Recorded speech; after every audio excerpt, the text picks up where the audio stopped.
नमस्कार, vision IAS के news today के इस अंक में आप सभी का स्वागत है। इस अंक में हम आपके लिए लेकर आए हैं यूपीएससी परीक्षा की दृष्टि से महत्वपूर्ण कुछ अहम खबरें। इस अंक के साथ मैं हूं दिव्या तोमर।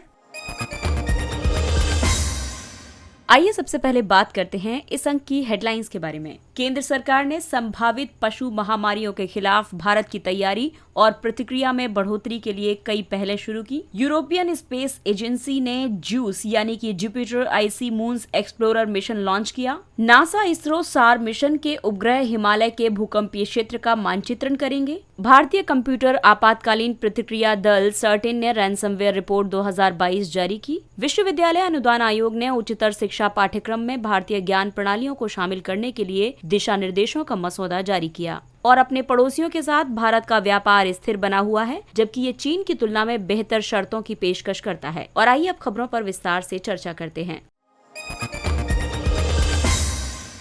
इस अंक की सबसे पहली खबर जूनोटिक बीमारियों से संबंधित है। केंद्र सरकार ने संभावित पशु महामारियों के खिलाफ भारत की तैयारी और प्रतिक्रिया में बढ़ोतरी के लिए कई पहलें शुरू की हैं। पशुधन गणना 2019 के अनुसार भारत में दुनिया की सबसे बड़ी राष्ट्रीय पशुधन आबादी है। ये पशुधन आबादी लगभग 80 मिलियन किसानों की आय का एक प्रमुख स्रोत है। पशुजन्य यानी जूनोटिक रोगों से भारत में अनुमानित $40 अरब का अप्रत्यक्ष नुकसान होता है। इसीलिए इस क्षेत्र को बढ़ावा देने के लिए मत्स्य पालन, पशुपालन और डेयरी मंत्रालय ने कुछ पहलें शुरू की हैं, जैसे कि पशु महामारी तैयारी पहल animal pandemic preparedness initiative AP के तहत प्रमुख स्तंभों की बात करें तो समग्र एकीकृत रोग निरीक्षण और निगरानी प्रणाली की स्थापना की जाएगी। इसे राष्ट्रीय डिजिटल पशुधन मिशन पर बनाया जाएगा। रोग प्रतिरोपण एल्गोरिदम और प्रारंभिक चेतावनी प्रणाली का निर्माण किया जाएगा। इसके अलावा विनियामक प्रणाली को सुदृढ़ किया जाएगा। उदाहरण के लिए नंदी ऑनलाइन पोर्टल और फील्ड ट्रायल दिशा निर्देश। इसके अलावा एपी में प्राथमिकता वाले रोगों के लिए टीका या निदान या उपचार विकसित करने के लिए लक्षित अनुसंधान और विकास पर भी बल दिया जाएगा। अगली पहल है विश्व बैंक द्वारा वित्त पोषित वन हेल्थ के लिए पशु स्वास्थ्य प्रणाली सहायता। इसको शॉर्ट में एसओ कह सकते हैं। एसओ का उद्देश्य वन हेल्थ दृष्टिकोण का उपयोग करके एक बेहतर पशु स्वास्थ्य प्रबंधन प्रणाली के लिए एक इकोसिस्टम बनाना है। इसे एक केंद्रीय क्षेत्र की योजना के रूप में 5 वर्ष की अवधि के लिए क्रियान्वित किया जाएगा। ये शुरू में 5 राज्यों असम, ओडिशा, मध्य प्रदेश, महाराष्ट्र और कर्नाटक को कवर करेगी। एसओ परियोजना के उद्देश्यों की बात करें तो ये जिला स्तरीय प्रयोगशालाओं को मजबूत करेगी। इसके अलावा ये दूर दराज के स्थानों और उच्च जोखिम वाले क्षेत्रों में सचल पशु चिकित्सा इकाइयां उपलब्ध करवाएगा। ये पशु चिकित्सकों के साथ साथ निजी नैदानिक पेशेवरों को भी प्रशिक्षण देगा। इसके अलावा औषधालयों और अस्पतालों का उन्नयन करना इसका लक्ष्य होगा।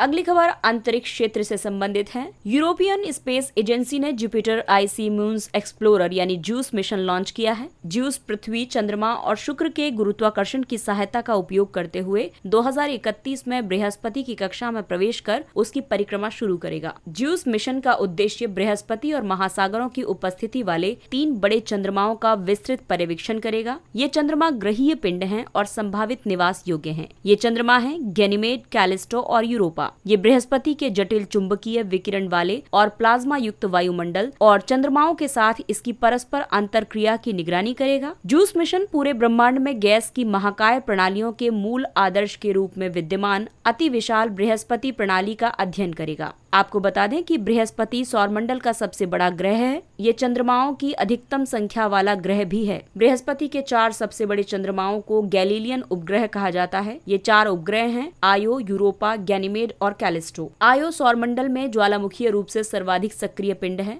यूरोपा की ज्यादातर सतह पर बर्फ जमी हुई है, जबकि गैनीमेड सौरमंडल का सबसे बड़ा चंद्रमा है। ये एकमात्र ऐसा चंद्रमा है जिसका अपना स्वयं का आंतरिक रूप से उत्पन्न चुंबकीय क्षेत्र है। वहीं कैलिस्टो की चट्टानी और बर्फीली सतह सौरमंडल में सबसे पुरानी और सर्वाधिक क्रेटर युक्त हैं। बृहस्पति के लिए और भी कई मिशन गए हैं, जैसे कि पिछले मिशनों में नासा के गैलीलियो, वॉयेजर 1 और वॉयेजर 2, पायनियर 10 और 11, वर्तमान में नासा का जूनो और भविष्य में नासा का यूरोपा क्लिपर बृहस्पति के लिए जाएगा।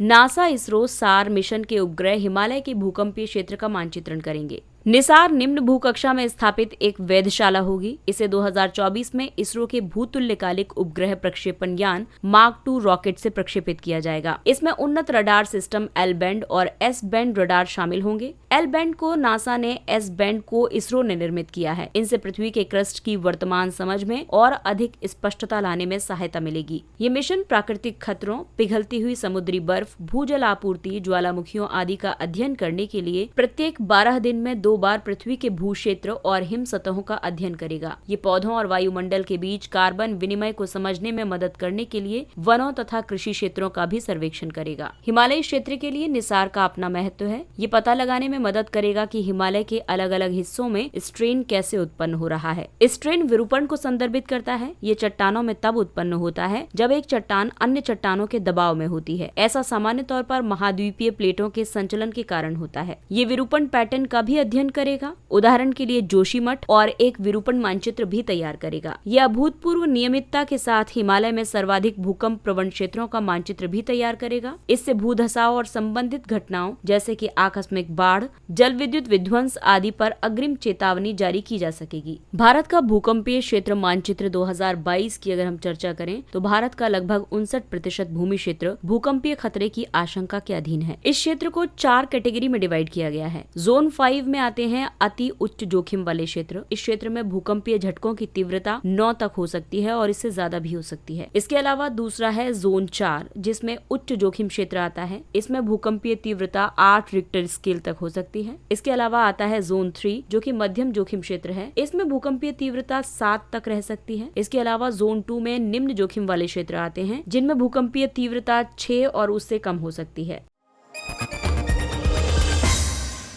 और आइए अब बात करते हैं पेपर 3 के टॉपिक कंप्यूटर एवं संचार प्रणाली से संबंधित। भारतीय कंप्यूटर आपातकालीन प्रतिक्रिया दल सर्टिन ने रैंसमवेयर रिपोर्ट 2022 जारी की है। सर्टिन कंप्यूटर सुरक्षा से संबंधित घटनाओं पर प्रतिक्रिया करने वाली राष्ट्रीय नोडल एजेंसी है। ये इलेक्ट्रॉनिक और सूचना प्रौद्योगिकी मंत्रालय के अधीन कार्य करती है। अब इस रिपोर्ट में ये कहा गया है कि वर्ष 2021 की तुलना में 2022 में रैंसमवेयर की घटनाओं में 53% की वृद्धि हुई है। रैंसमवेयर का मतलब है किसी भी कंप्यूटर प्रणाली में किसी भी मैलवेयर को भेज करके और उसके बदले में रैंसम की डिमांड करना। इसी को हम रैंसमवेयर के नाम से जानते हैं। तो इस वर्ष न केवल धन बल्कि भू राजनीतिक संघर्षों ने भी रैंसमवेयर हमलों को बढ़ाने में योगदान दिया है। महत्वपूर्ण क्षेत्रों में व्यापक रैंसमवेयर हमले हुए हैं और साथ ही इसकी बारंबारता और जटिलता में भी वृद्धि हुई है। लॉकबिट भारत में सबसे ज्यादा कुख्यात रैंसमवेयर वेरिएंट था। इसके बाद मैकॉप और DJVU या स्टॉप रैंसमवेयर का स्थान है। वर्ष 2022 में वॉइस सोसाइटी और ब्लू स्काई जैसे नए वेरिएंट देखे गए थे। सूचना प्रौद्योगिकी और IT सक्षम सेवा क्षेत्रक रैंसमवेयर हमले से सबसे ज्यादा प्रभावित क्षेत्रक था। इसके बाद वित्त और विनिर्माण क्षेत्रक थे। रैंसमवेयर एज अ सर्विस यानी रास इकोसिस्टम प्रमुखता प्राप्त करता जा रहा है। मैकोप और फोबोस रैंसमवेयर समूहों ने मुख्य रूप से मध्यम और छोटे संगठनों को लक्षित किया है। इसके विपरीत DJVU या स्टॉप जैसे वेरिएंट व्यक्तियों को लक्षित करते हैं। रैंसमवेयर मैलवेयर की एक श्रेणी है। ये कंप्यूटर तक पहुंच प्राप्त करता है और उन्हें वैध उपयोगकर्ताओं के लिए अनुपयोगी बना देता है। ये कई तरीकों से ऐसा करता है। ये लक्षित कंप्यूटर पर विविध फाइलों को एनक्रिप्ट करके ऐसा करता है। इसे क्रिप्टो रैंसमवेयर भी कहा जाता है। इसके अलावा जब तक फिरौती का भुगतान नहीं किया जाता है तब तक कंप्यूटर की स्क्रीन को लॉक कर दिया जाता है। इसे लॉकर रैंसमवेयर भी कहा जाता है।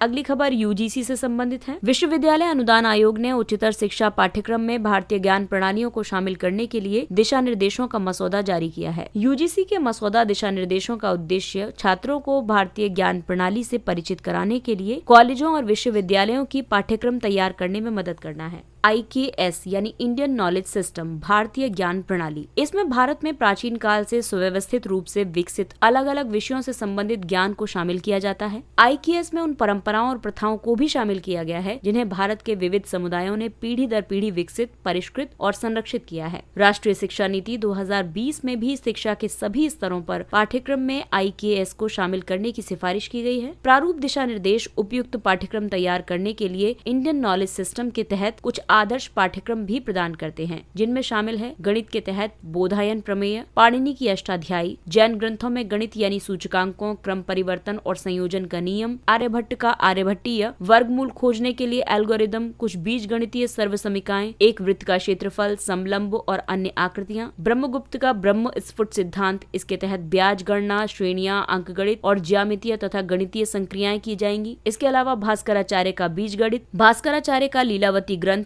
नारायण पंडित का गणित कौमुदी, इसमें द्विघात समीकरणों के समाधान हैं। इसके अलावा Kerala school of astronomy and development of calculus. वहीं भारतीय स्वास्थ्य विज्ञान के तहत आयुर्वेद का वैदिक आधार, सुश्रुत संहिता में प्लास्टिक सर्जरी, मोतियाबिंद सर्जरी और गुदा नाल व्रण पर खंड मौजूद हैं। इसके अलावा भारतीय खगोल शास्त्र के तहत आर्यभट्ट के ग्रहीय मॉडल के मूल विचार तथा नीलकंठ द्वारा उनका पुनरीक्षण, जयसिंह, शंकर वर्मन, चंद्रशेखर सामंत के खगोलीय शोध कार्य आदि। इसके अलावा भारतीय स्थापत्य कला और नगर नियोजन के तहत स्थापत्य वेद का महत्व, 18वीं शताब्दी की जयपुर की इमारतें, सिंधु सरस्वती के प्राचीन शहर आदि शामिल किए जाएंगे।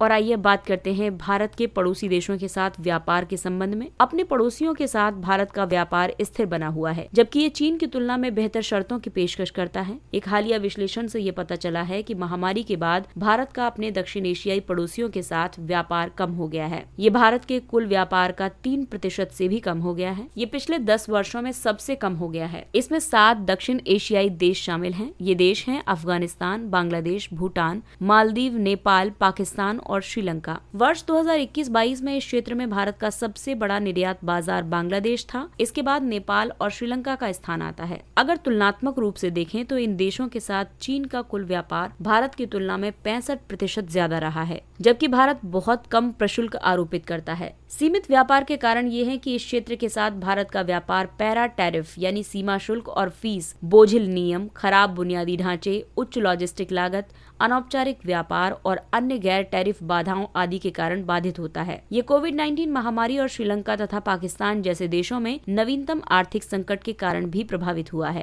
क्षेत्र में व्यापार बढ़ाने के लिए कई पहलें आरंभ की गई हैं, जैसे कि बेहतर कनेक्टिविटी स्थापित करना। इसके तहत BBIN यानी बांग्लादेश, भूटान, भारत, नेपाल मोटर वाहन समझौता किया गया। जलमार्गों के विकास के माध्यम से लॉजिस्टिक्स लागत में कमी की गई। इसके अलावा BBIN cross border power exchange इत्यादि के माध्यम से सीमा पार ऊर्जा सहयोग में वृद्धि की गई। व्यापार की सुविधा के लिए सार्क अधिमान्य व्यापार व्यवस्था यानी साफ्टा, दक्षिण एशियाई मुक्त व्यापार क्षेत्र यानी साफ्टा और भारत श्रीलंका मुक्त व्यापार समझौता जैसी पहलें की गई हैं।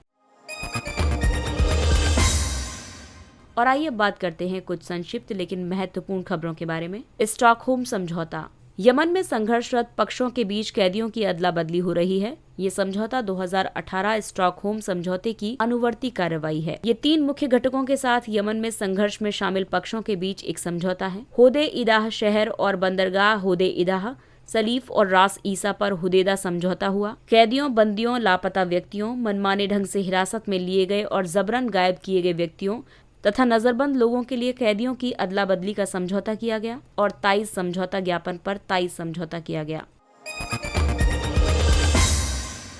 अगला है चाबहार बंदरगाह। चाबहार बंदरगाह पर भारत मध्य एशिया संयुक्त कार्य समूह की पहली बैठक मुंबई में संपन्न हुई। चाबहार बंदरगाह ओमान की खाड़ी पर दक्षिण पूर्वी ईरान के सिस्तान बलूचिस्तान प्रांत में स्थित है। वर्ष 2016 में भारत ने चाबहार में शहीद बेहिस्ती टर्मिनल विकसित करने के लिए ईरान और अफगानिस्तान के साथ एक त्रिपक्षीय समझौते पर हस्ताक्षर किए थे। इसे एक महत्वपूर्ण प्रवेश द्वार माना जाता है। ये भारत को पाकिस्तान को दरकिनार करते हुए अफगानिस्तान और अंततः मध्य एशिया तक पहुंचने में सक्षम बनाएगा। चाबहार की होर्मुज जलडमरू मध्य और हिंद महासागर के निकट सामरिक अवस्थिति है। अगली खबर है G20 देशों के वित्त मंत्रियों और केंद्रीय बैंक के गवर्नरों की दूसरी बैठक आयोजित हुई। इस बैठक में गरीब अर्थव्यवस्थाओं के लिए ऋण पुनर्गठन और उनकी ऋण सुभेद्यताओं पर सफल चर्चा की गई।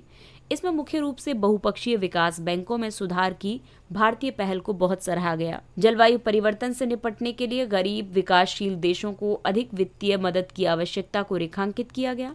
साथ ही SDGs को साकार करने के लिए निजी वित्त पोषकों की अधिक भागीदारी पर भी बल दिया गया। एक निष्पक्ष, सतत और आधुनिक अंतर्राष्ट्रीय कर प्रणाली अपनाने और 2 स्तंभ आधारित अंतर्राष्ट्रीय कर पैकेज का तेजी से कार्यान्वयन करने की बात कही गई। इसके अलावा क्रिप्टो परिसंपत्तियों से संबंधित विनियमों पर सामान्य सहमति प्रकट की गई। भारत गौरव ट्रेन। केंद्र सरकार ने भारत गौरव पर्यटक ट्रेन शुरू की है। ये ट्रेन BR अम्बेडकर से जुड़े प्रमुख स्थानों और साथ ही महत्वपूर्ण बौद्ध विरासत स्थलों को भी कवर करेगी। डॉक्टर अंबेडकर से जुड़े स्थल हैं नई दिल्ली, मध्य प्रदेश में महू जन्म स्थान, नागपुर। इसके अलावा बौद्ध स्थल सांची, सारनाथ, गया, राजगीर और नालंदा हैं। भारतीय रेलवे खानपान और पर्यटन निगम लिमिटेड IRCTC देखो अपना देश पहल के तहत संपूर्ण देश में अलग अलग थीम आधारित सर्किटों पर कई भारत गौरव पर्यटक ट्रेनों का संचालन कर रहा है। अन्य सर्किट्स में रामायण सर्किट, बौद्ध सर्किट, नॉर्थ ईस्ट सर्किट आदि शामिल हैं। अगला टॉपिक है ICJS यानी अंतः प्रचालनीय आपराधिक न्याय प्रणाली। गृह मंत्रालय के ई-प्रोसिक्यूशन पोर्टल ने सरकारी वकीलों की जवाबदेही तय करने के लिए एक नया फीचर शामिल किया है। ई-प्रोसिक्यूशन मॉड्यूल ICJS का हिस्सा है।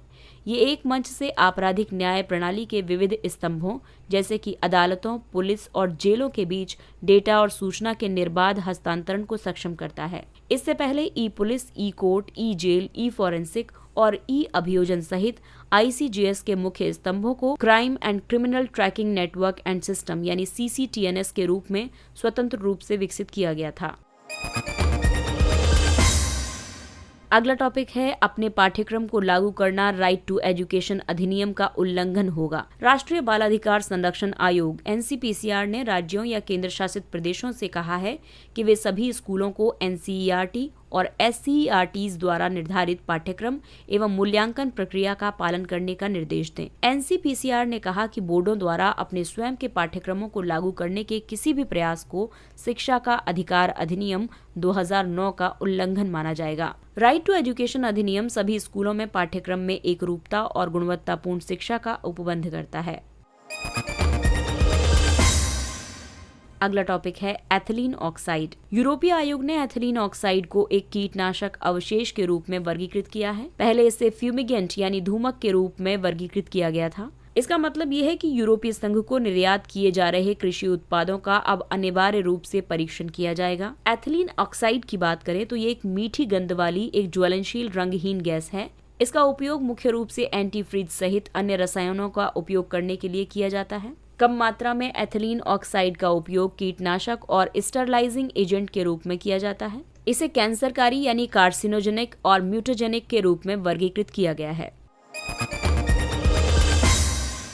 अगला टॉपिक है चक्रवात इल्सा। उष्णकटिबंधीय चक्रवात इल्सा पश्चिमी ऑस्ट्रेलिया के तट से टकराया है। उष्णकटिबंधीय चक्रवात के लिए अनुकूल स्थितियां होती हैं जब 27 डिग्री सेल्सियस से ज्यादा तापमान के साथ बड़ी समुद्री सतह होती है, एक चक्रवाती भंवर बनाने के लिए पर्याप्त कोरियोलिस बल की उपस्थिति हो, ऊर्ध्वाधर पवन गति में छोटे बदलाव हों, इसके अलावा पहले से कमजोर निम्न दाब का क्षेत्र या निम्न स्तरीय चक्रवातीय परिसंचरण की स्थिति हो और समुद्री तल प्रणाली के ऊपर ऊपरी अपसरण यानी डाइवर्जेंस हो।